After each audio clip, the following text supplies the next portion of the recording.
the eighth week of out of isolation, and my wife is very insistent on doing a kind of Wuhan style lockdown. So I go out for 10 minutes, 20 minutes in the morning with the dog, and that's it. I haven't even been grocery shopping because we just have everything delivered. Yeah, of She's course. very paranoid. Our children are in. Fortunately, we have for New York, we have a decent sized apartment. You can see my study here, which is nothing, as you can see, nothing but books and everything. Wonderful, wonderful. Books all Uh, over. Yeah. exactly. And it hasn't. I will confess, shamefully, that it hasn't been that bad for us because we're eating well, drinking well. I'm able to do my work. Of But course. of course, are you in Rome or in Yeah, in Roma? Rome. Yeah, Uh, yeah. Same so situation. Yeah. Stuck yeah, in my apartment and yeah. but I it's went not so once bad. to the newsroom, only once, because now we are in what is so-called phase two, meaning that Oh, some rules have been right. loosened up a little bit. So we were able to go to work once, but then I'm staying here all the time. We're the New Yorker office is closed. We're publishing the magazine Yeah. remotely, and it's working fine. And then it's a very strange experience, and I know that everyone I talk to in Paris or in Milano feel it. If you're not suffering, you're managing, but you're also aware that there are uh, 30,000 people who have died in New York City in the last 6 weeks. And that's very, very hard to understand or accept or take on. So so it's good to Yes. see you again. Good to The see you new again. normal. I mean, last time was Yeah. in much better environment. I mean, in the center of Rome, it was a sunny day. I mean, a total different environment. Yeah. Yes. Yes, exactly. Anyway, here we are again, uh, talking about the Italian translation of A Thousand Little Sanities, Yes. which I have appreciated. As usual, I have to say, but still. Um, let's start right away. If the most important liberal tenet is the power of social sympathy, Yes. which you define as the ability to empathize with people outside our circle, people who are fundamentally unlike ourselves. Who's a liberal today? Who's a liberal today according to this definition?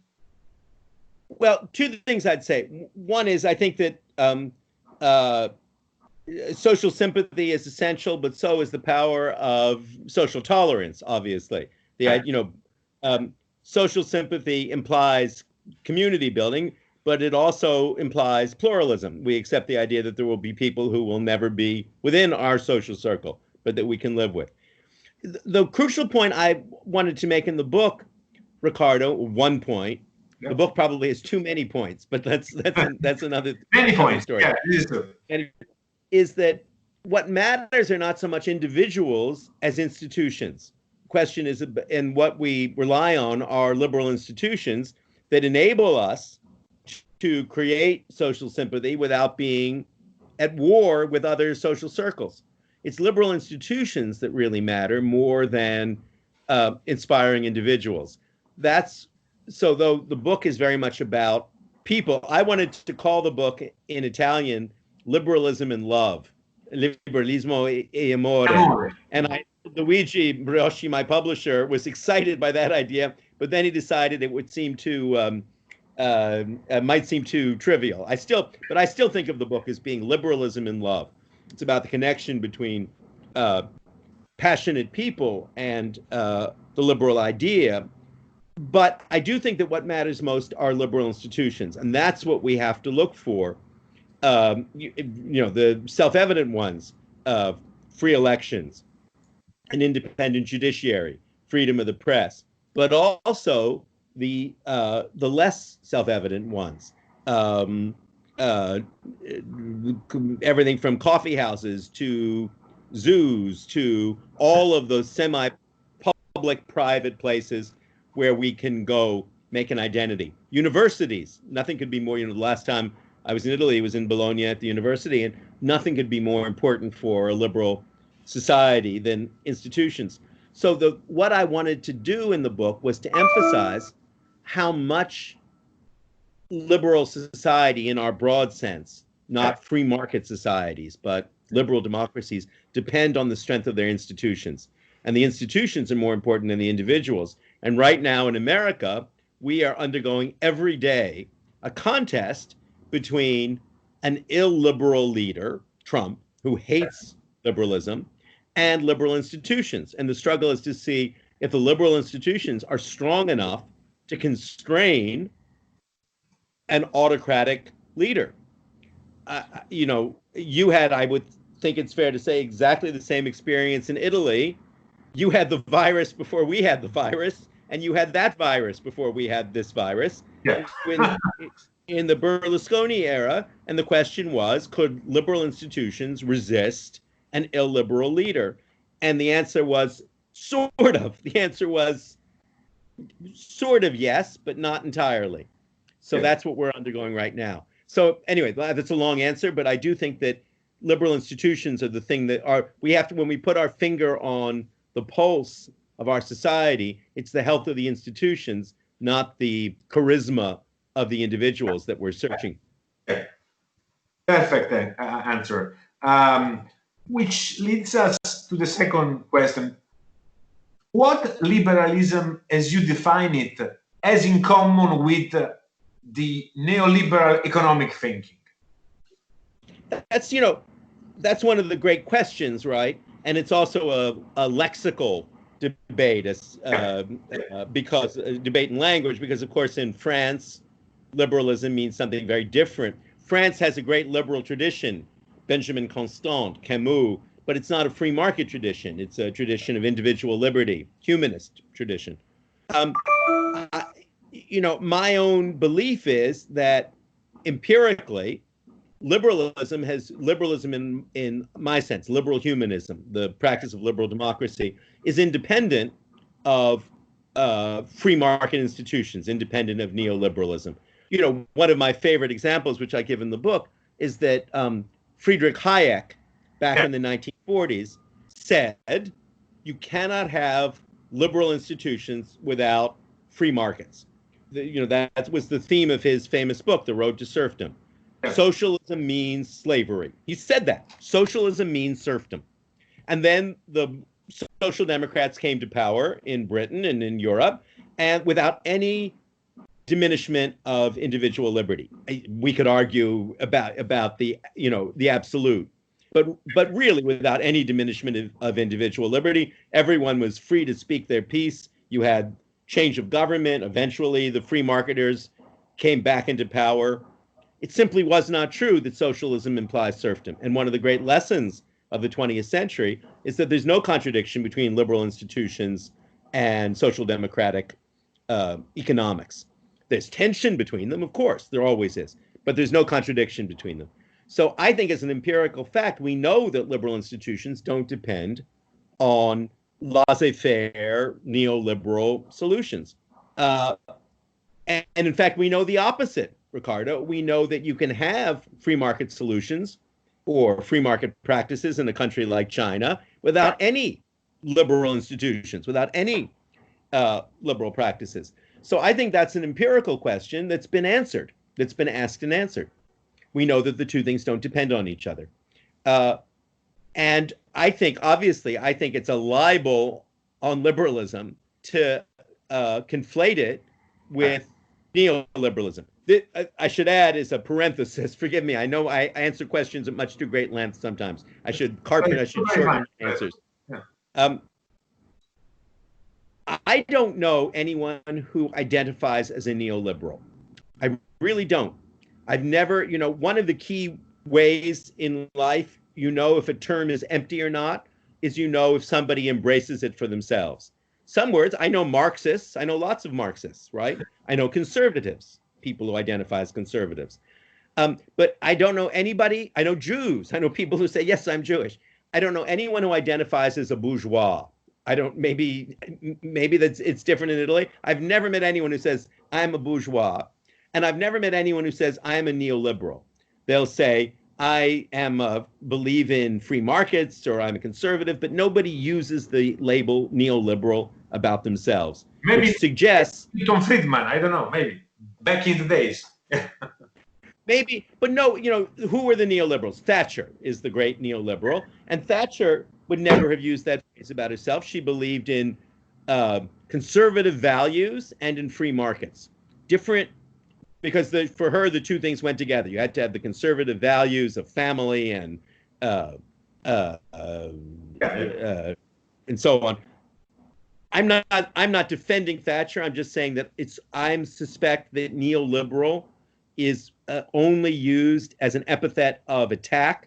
It's never used as a description. Just the way bourgeois is only used as an epithet of attack. It's never used as a self-description of values. So so to sum up, I think that clearly it's the case that liberalism, in my sense, the inheritance of John Stuart Mill, of David Hume, of Camus, of Constant, has no necessary relationship to free market capitalism. That's an empirical truth. Okay. And you said that in France, liberalism has got a different nuance, which is true also of Italy. I mean, yeah, of course. We tend to conflate liberals. When we say liberali, we tend to assume that they are kind of people that are pro laissez-faire and with very little hint of left in them, left-wing politics. Just as you know, in America, to be a liberal means you're on the left. It doesn't mean you're on the right. It's totally Exactly. There are lots of historical reasons for that. But anyway, I'm sorry. Exactly. Go on.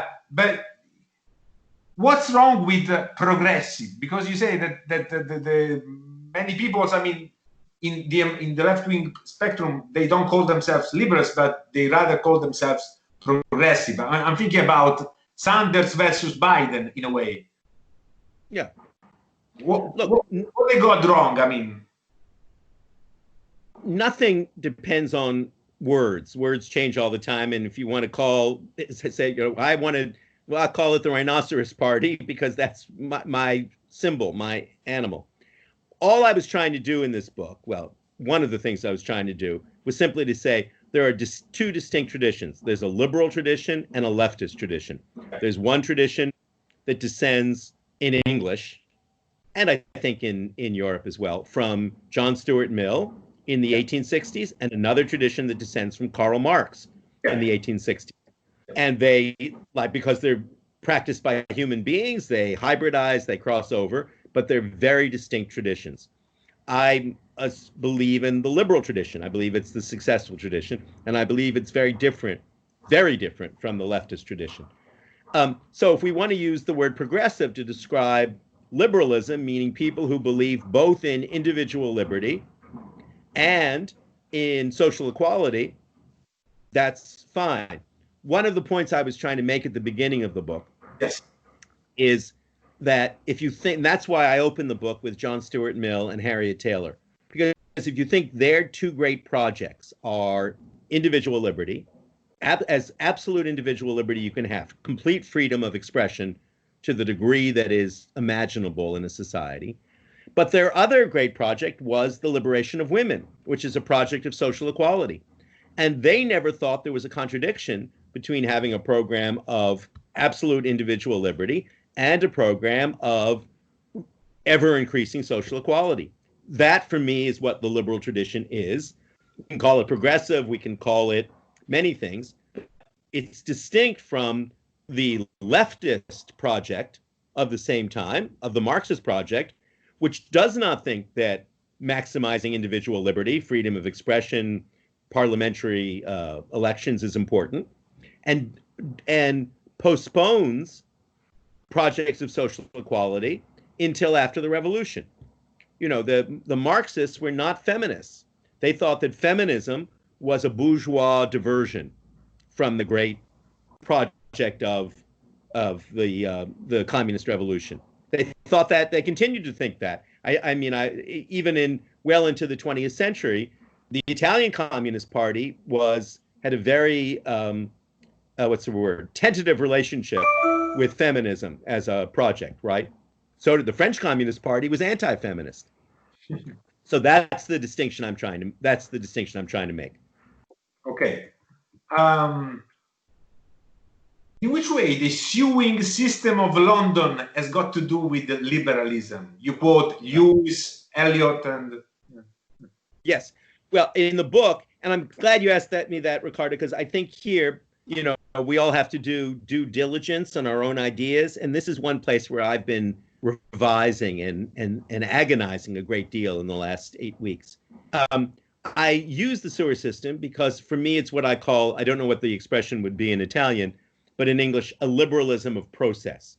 In other words, a liberalism that believes that principles are important, but it's even more important to look literally at the underpinnings of the society, to engage in public works, to save lives by building sewers, all of those things that are part of the liberal project that don't depend on abstract ideas about rights. So I use that as an example that George Henry Lewis devoted himself to the building the sewers in the 1860s because it meant the end of cholera, and it worked. Cholera went from being an annual affliction to being a thing of the past. I believed when I wrote the book that had been an accomplishment, a fixed accomplishment of liberal societies. And if you had asked me a year ago, could you have a public health crisis on a 19th century scale? Could you have the equivalent of a cholera epidemic in modern liberal democracies? I would have said no, because we have so many processes. We have so much plumbing in a literal and in a metaphoric sense that we wouldn't be completely safe from a pandemic on that scale, but that we had built immunity for ourselves in a metaphoric sense from it. And that was wrong. And I was wrong about that. And that's one of the great questions that we're all struggling with right now, is to understand how this happened, why it happened, and what we have to learn from it in terms of rebuilding institutions. I know in Italy, it's the pressing question. How could this happen? We have a good health system. We have a compassionate politics.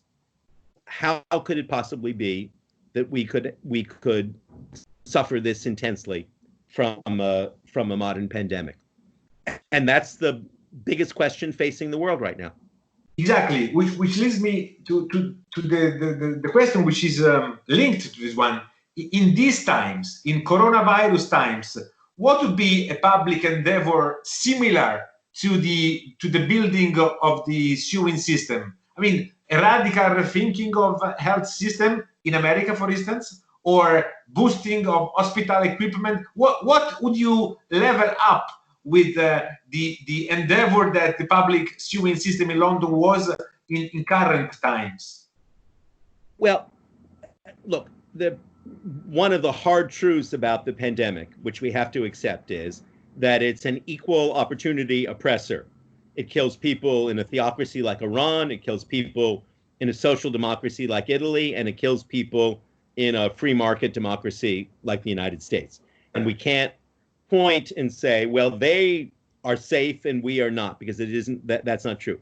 But it's also the case that some countries have done much better than other countries. Canada, which is where I come from, Canada, my native country, has done much better proportionally than the United States. Not perfectly. My hometown of Montreal is having a horrible experience with the coronavirus, but much better on the whole. Now, why is that? It's because they have a much better nationalized health system, because they were able to get testing started sooner, because they have they don't have a centrally controlled, the provinces control it, but they have a uniform health service that does not struggle to make a profit. It's shocking. In America, our health service is there to make a profit. So if they're not doing elective surgery, they're losing money.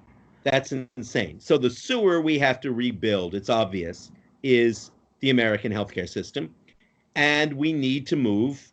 And I've been saying this for 30 years. I did a debate with Malcolm Gladwell in 2000 about remaking the American medical care system in a Canadian fashion. So it's obvious that that's the first sewer we have to rebuild, is the healthcare system. And it's already happened in the way that things happen in emergencies here in New York, because the entire system has been unified. That's what Governor Cuomo has done. So we no longer have competing systems. If you have masks in Buffalo, you have too many masks in Buffalo, you have to send them to New York City. If you have too many ventilators in New York City, you have to send them to Albany. So for the first time, we have a unified healthcare system produced by the emergency. So yes, I think that's the first thing we need to reform. That's the sewer we have to rebuild.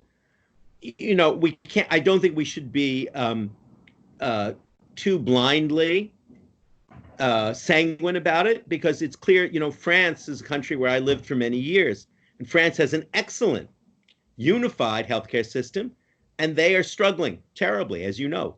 It's not that France is doing much better, but I do think Germany is doing much better.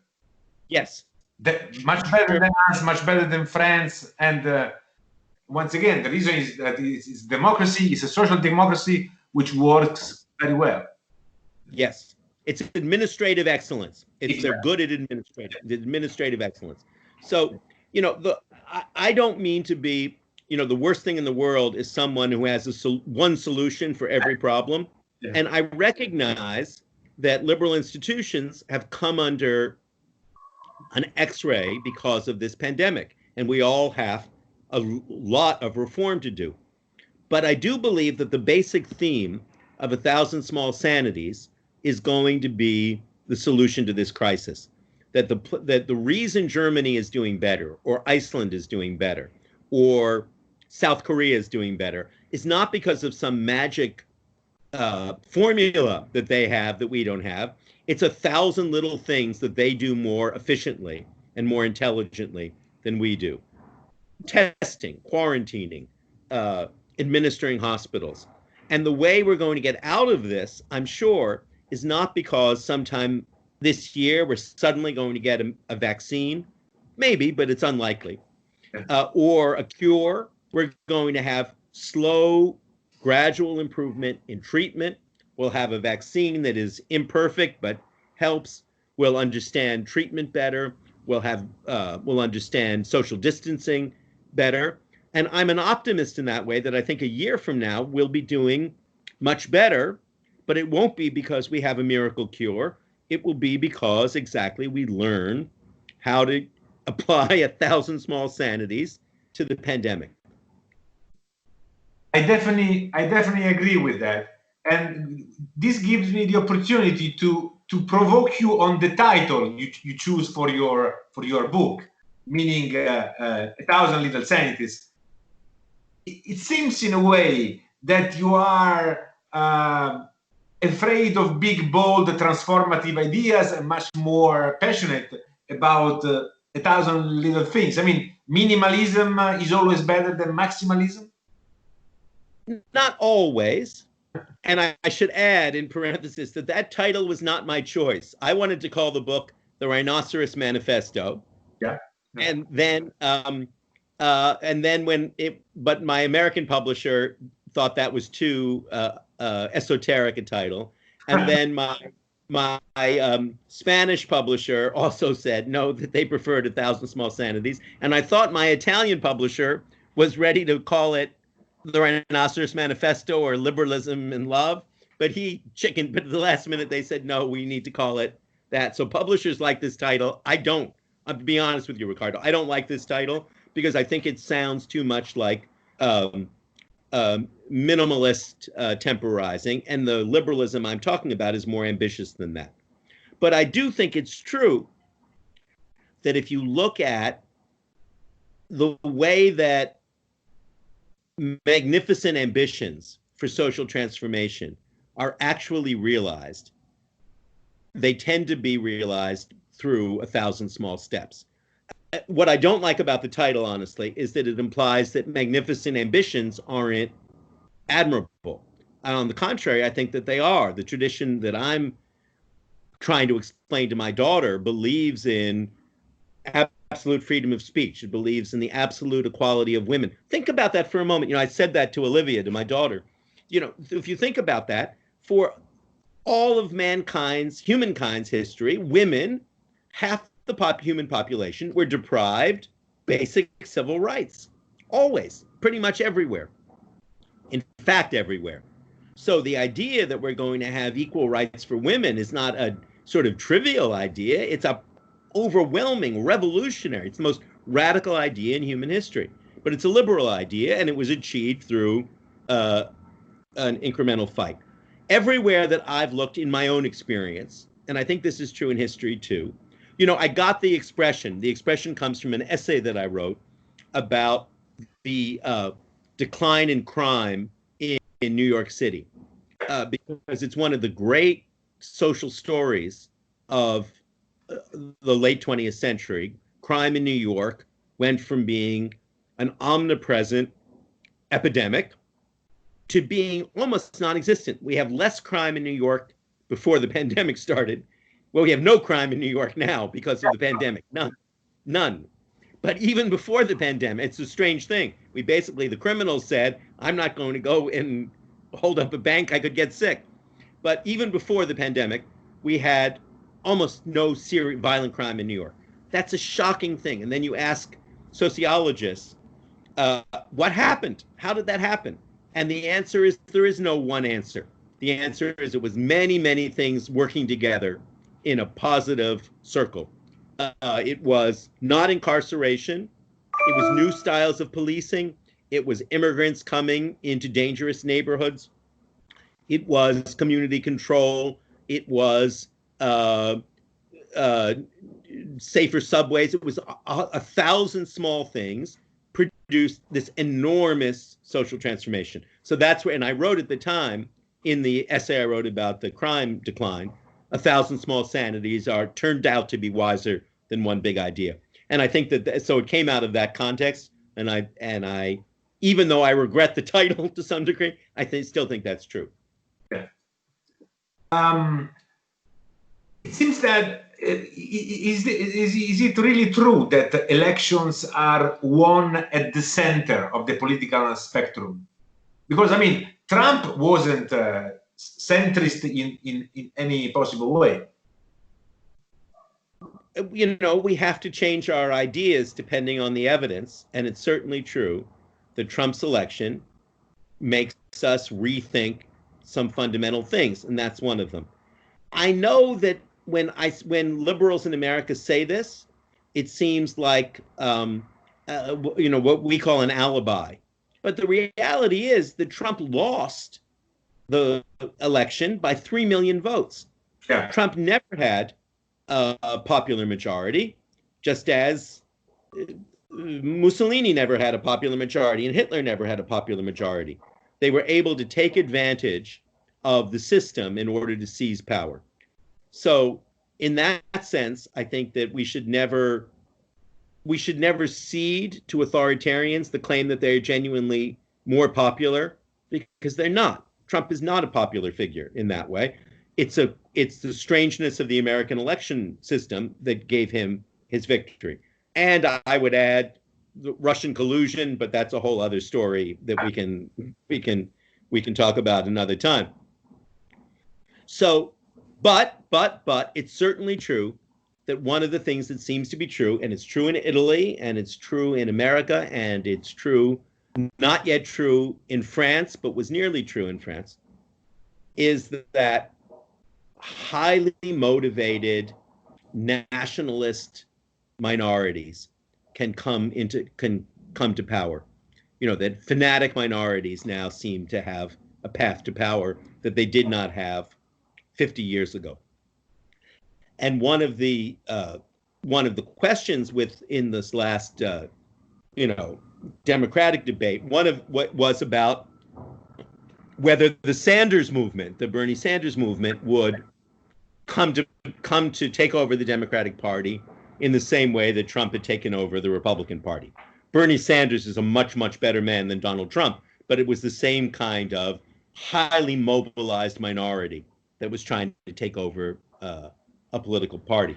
And they failed. And when I published the book in America, so many people said to me, "Oh, but the solution is Sanders. The solution is Sanders. You don't understand. We're on the brink of a radical moment." And that turned out to be totally false in the context of American liberal left-wing politics. So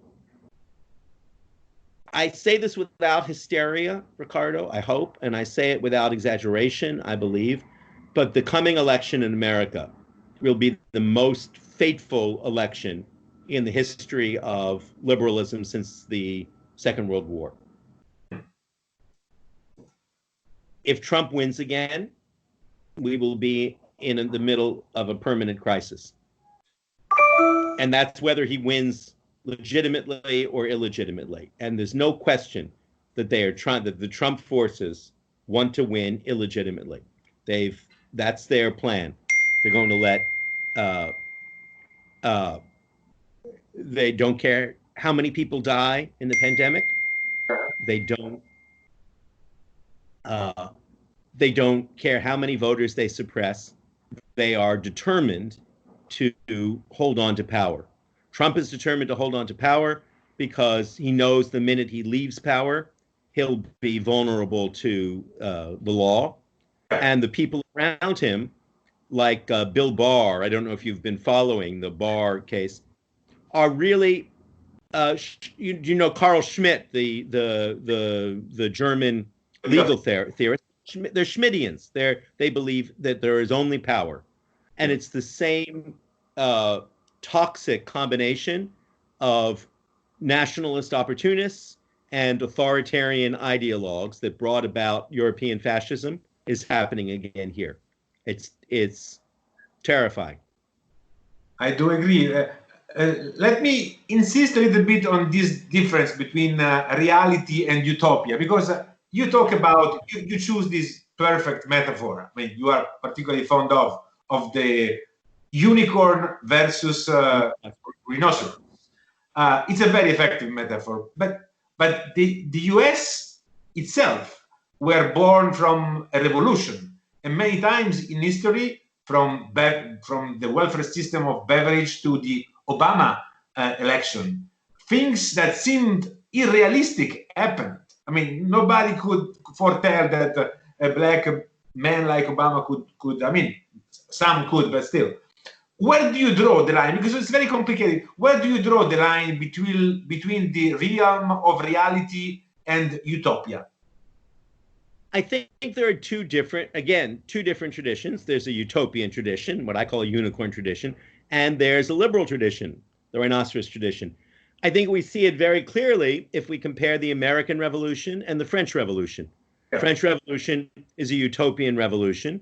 The American Revolution is a liberal revolution. Let's bracket and say immediately the American Revolution was implicated in slavery and many terrible, terrible things, and it was not utopian and it was not perfect in any way.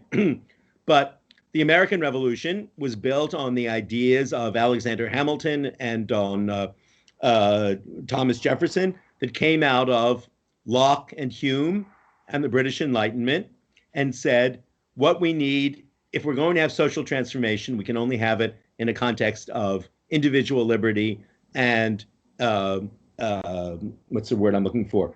Self-limiting government, where nobody could have a monopoly on power. The French Revolution takes place in the context of the French Enlightenment and, excuse me, the idea and utopian ideas about absolute social transformation. I love the French thinkers. They are heroes of mine, but the American Revolution, with all of its flaws, produces a constitution that is able to amend itself and sustain itself up until 2020. How it will do after 2020, I don't know. The French Revolution fails, produces a military dictatorship, and it takes another 80 years before the French Republic begins to emerge in a recognizable way, and truly doesn't really resolve itself until after the Second World War. So I think that's the difference. We can believe in revolutionary change, and we can believe in dreaming enormous dreams, but then we have to ask ourselves, how are they realized? You know, it's one reason why I know that it's a name that people in and I just give the French Revolution. Of course, if we looked at the Russian Revolution or the Chinese Revolution, we would have far more radical instances of how the utopian ambitions produce hell on earth for the people who have to suffer under those regimes. And that's been a universal rule everywhere that we've had utopian Marxist regimes. Without exception, they've been disasters. Yeah. It's a fact. I don't, you know, it's not a fact you can erase because you don't like neoliberalism. I don't like neoliberalism, but the choice is not Marxist utopianism. So, I'm sorry, what was I going to say, Riccardo? Oh, so one of the reasons I talk about someone who has no reputation outside the United States and very little reputation inside the United States, Bayard Rustin, who was Martin Luther King's organizer, gay man, an intellectual. He was driven out of the civil rights movement because he was a homosexual. He was the one who organized the March on Washington, and he had to do it literally bus by bus and sandwich by sandwich. And without that capacity for incremental organizing, and without that faith in incremental change, the revolutionary dream of Dr. King would never have been realized. And Bayard Rustin was, to be blunt, a great enemy of Malcolm X, right? People canonize, people sentimentalize Malcolm X now. But Rustin was absolutely opposed to Malcolm X because he thought Malcolm X's politics were nihilistic. They could never achieve anything real. They could only achieve violence and romantic violence and failure. I think he was right.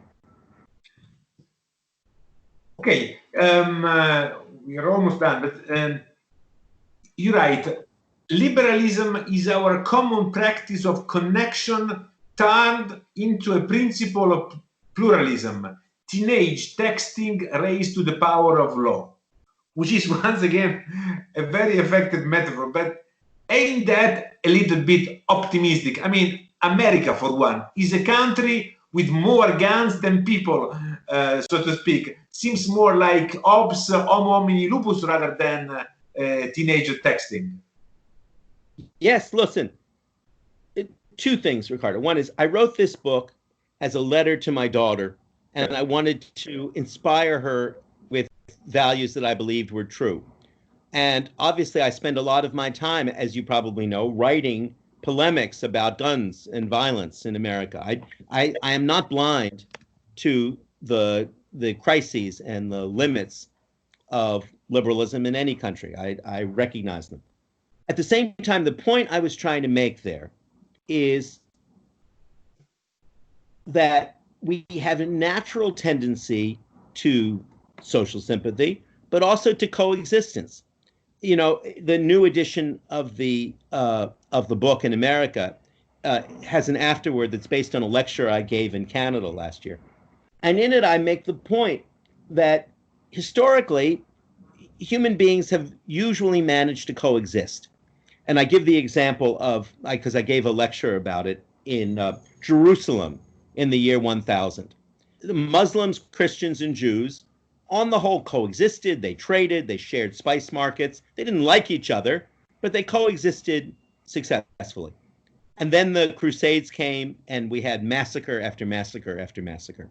So coexistence isn't that hard for people. We find it all around the planet. There are indigenous traditions of coexistence. In China, in the Confucian tradition, in Buddhist traditions. Christian traditions. It's not that hard to find the practice of social coexistence.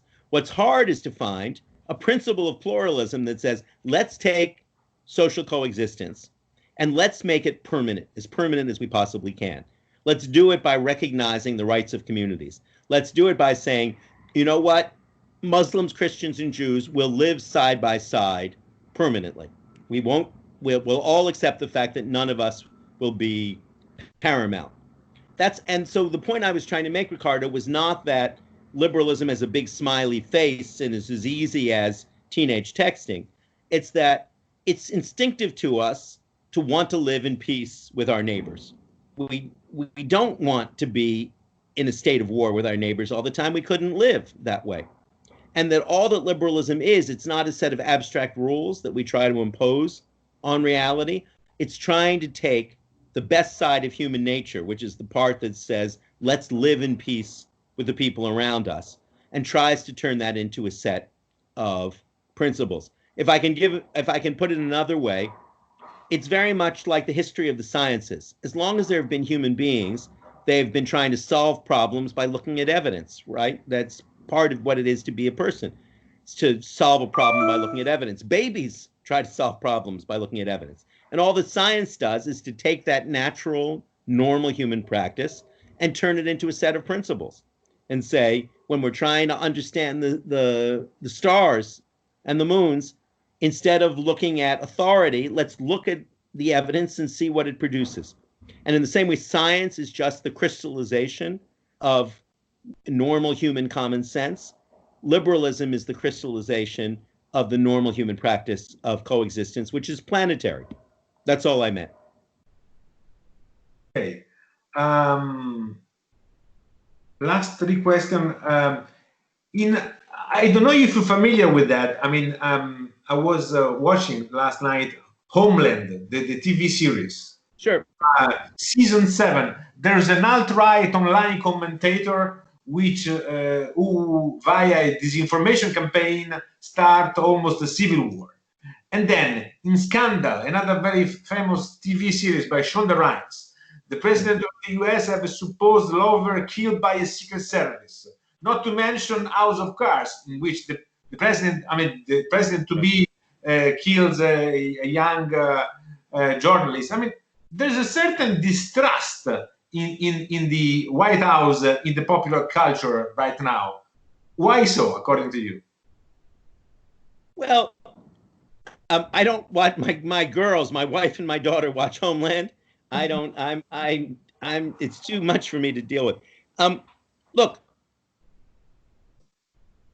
I know this sounds like a weak response, so forgive me for it. But that wasn't true when Obama was president.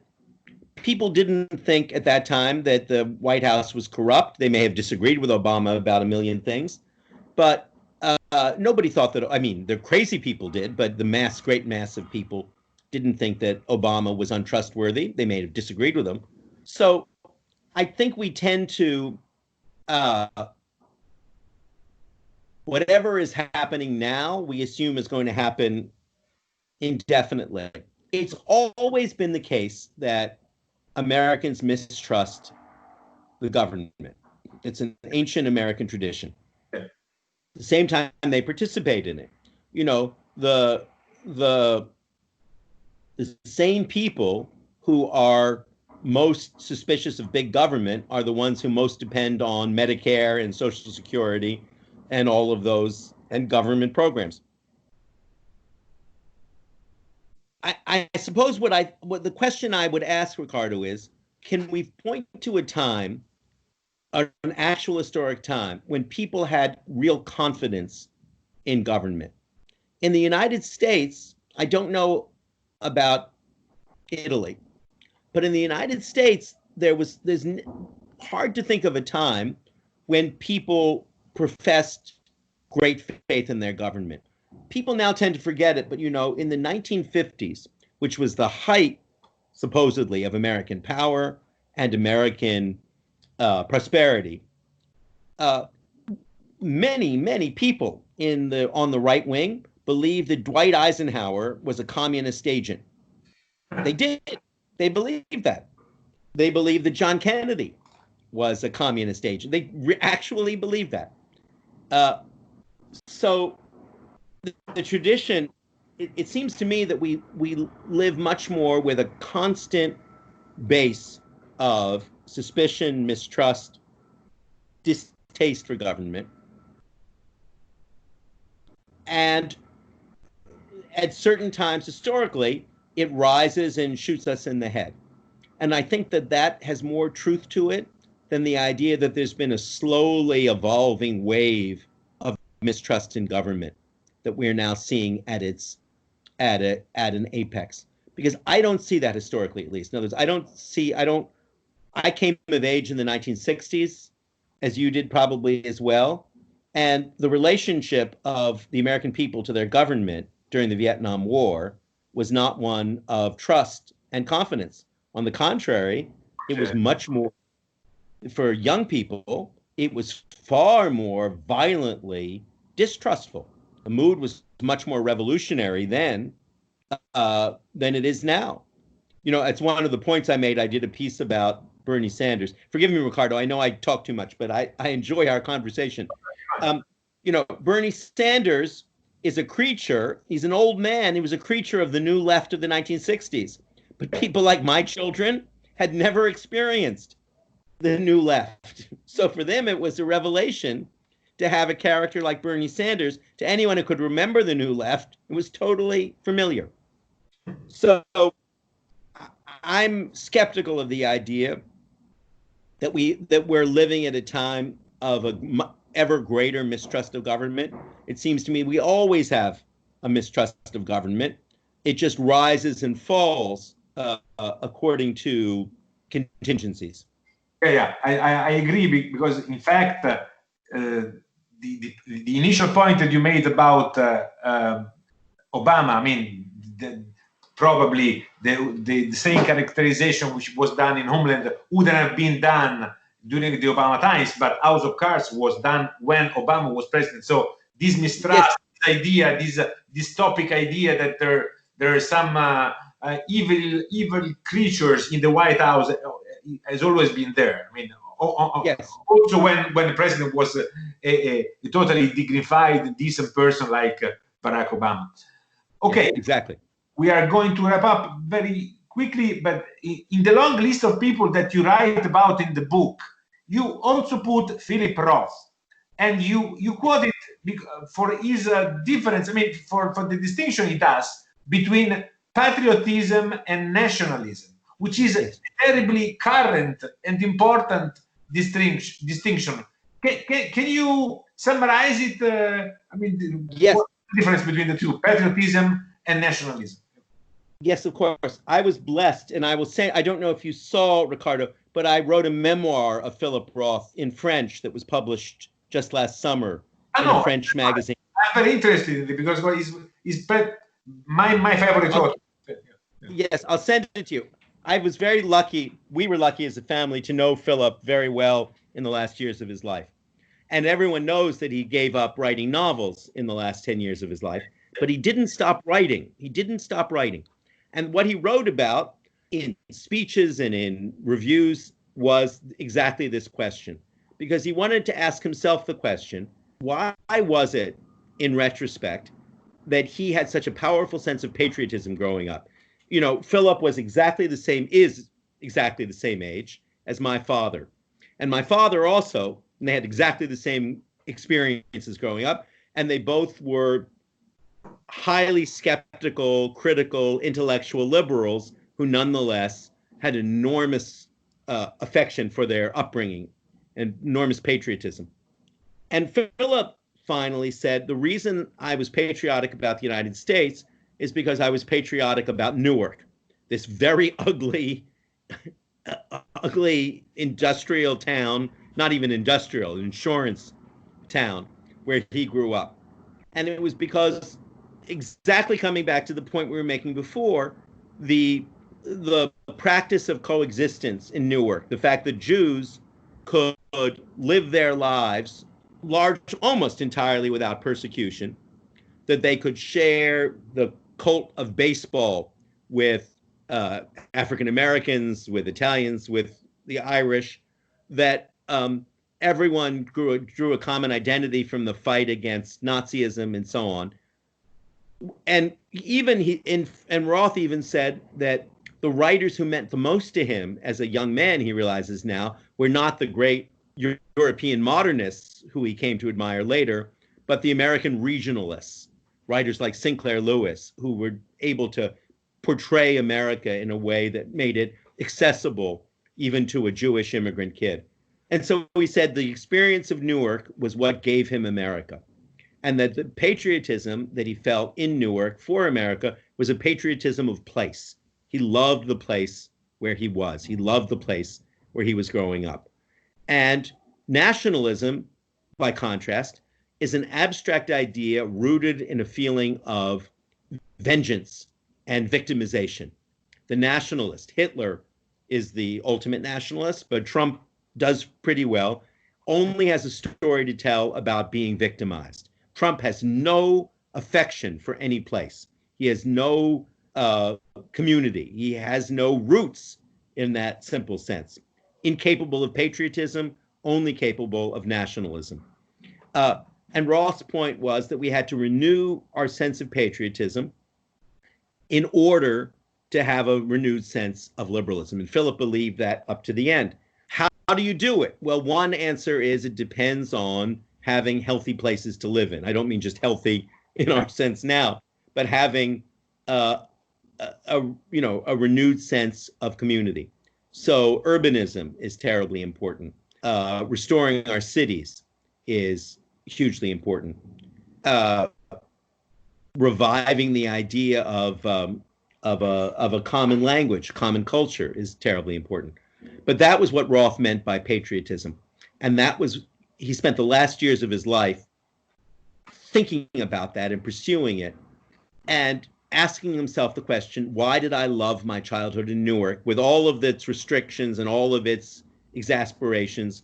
When he looked back on it as an old man, it was not with bitterness, not with sentimentality at all, no sentimentality in Philip Roth, but with a respect for the patriotism of place. And that was where, and I learned, and that was something that changed my own mind and my own life. I watched Trump being inaugurated with Philip. We watched it together. He was sick, and I went to his apartment, and we watched Trump being inaugurated. And I think it was a dagger in his heart, because it was so much the fate that he thought America had missed. He had written that great book, The Plot Against America. Of course, yeah. About how what if America had not missed that fate in 1940? And now what America had escaped in 1940 was happening in 2017.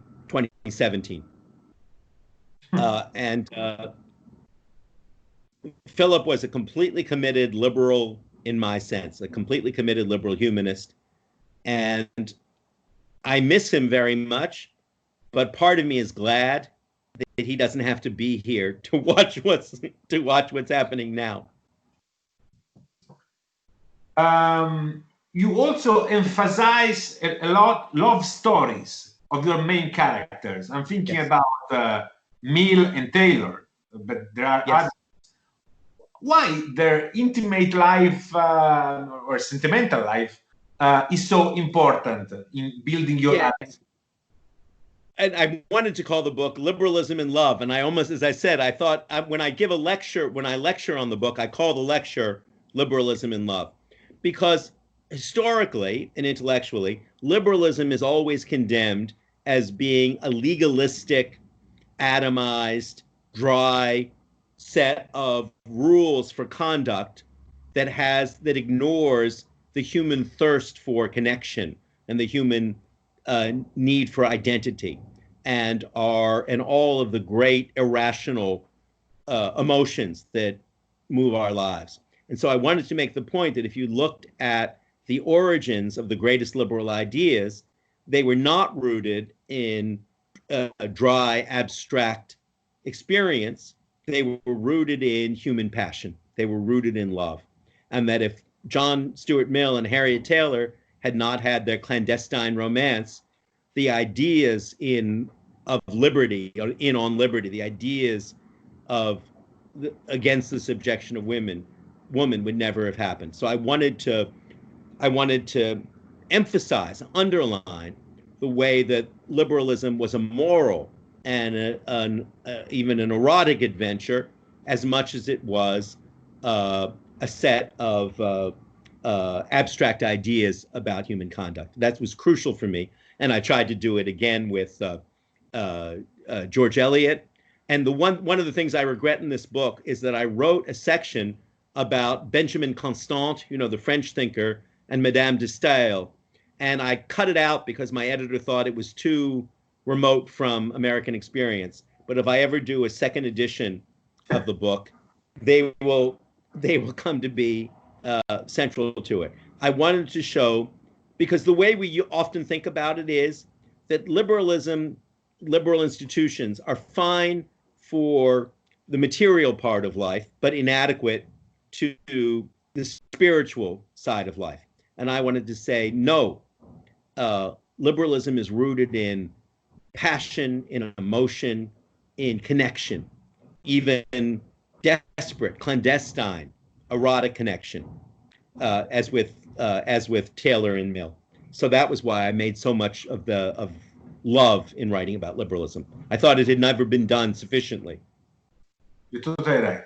Very last question. The Guardian, in a review, called your book supremely intelligent but tortuous polemical essay, which is a fun definition, which has got some point. I mean, definitely supremely intelligent, but also sometimes tortuous in a way. I mean, you build arguments inside arguments. There are many books inside your single book. In our last interview, you talking about why Tom Wolfe in the last days of his life was falling for Trump in a way.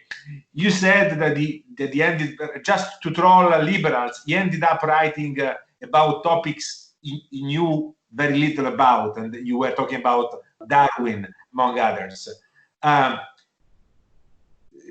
Just to provoke you with this last question, you have a tremendous writing skill yourself, but you're not a specialist of political theory. Why did you decide to take such a big challenge? I mean, in a territory which was uncharted, I mean, to you before. Well, two answers, Riccardo. One is, it was not just rhetorical to say that I wanted to write a letter to my daughter about liberal values. That was truly was the original motivation. And the book I had in mind would have been much shorter and simpler. I recognize, I think every writer who's not a sociopath knows what their weakness is.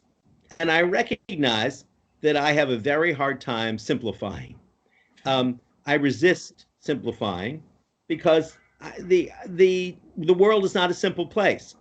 And if I had written a polemic, it would have been probably more commercially successful, but it would have betrayed what I think is true. So people have said to me, or reviewers say, well, why do you bring Emma Goldman into the book? She's not a liberal, and yet you praise Emma Goldman for 20 pages. What are you doing? She's an anarchist. And the answer is, of course, that I think Emma Goldman is an admirable woman, admirable writer, a heroine, and she's an anti-liberal. And I wanted to say to my daughter, to the world, look, I don't think that liberalism has a monopoly on human virtue. Here's an example of someone who is radically anti-liberal, but is a very admirable person who we can only think highly of. And I tried to do the same thing in the chapters about the right-wing critique on liberalism. I wanted to speak very highly of a thinker like Charles Taylor or G.K. Chesterton, people I admire, whose views are completely different than my own. I have the advantage, Riccardo, that my son is a philosopher and he's a Heideggerian. So he brought Heidegger to me time and again. I genuinely believe that our minds should be able to be plastic enough to embrace those things. I recognize that it acts as a limit on my legibility. I know that that's true, that there's a limit on my lucidity, because when I see parentheses, when I see a qualification, instead of avoiding it, I jump into it. And I know that, when I go out to give a lecture, I'm just trying to be as honest as I can in answering you. I know that I always go a bridge too far. I go an idea too far, and that I would be much better off being more economical in argument. But a writer is finally who you are. At a certain point, you have to accept the limitations of your talent the same way you accept the good things of your talent, whatever else you're able to do. So I recognize that there are too many ideas in this book, but I hope that people reading it will not think, oh, I can't follow this, there are too many ideas, but will think there's an abundance of thinking. There's an abundance of thinking.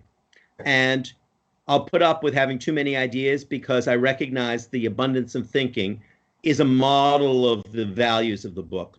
Somebody said to me about the book, I didn't understand every argument you were making, but every argument you were making was in a tone that I recognized. Every argument you were making was in the same tone. And I liked the tone even when I was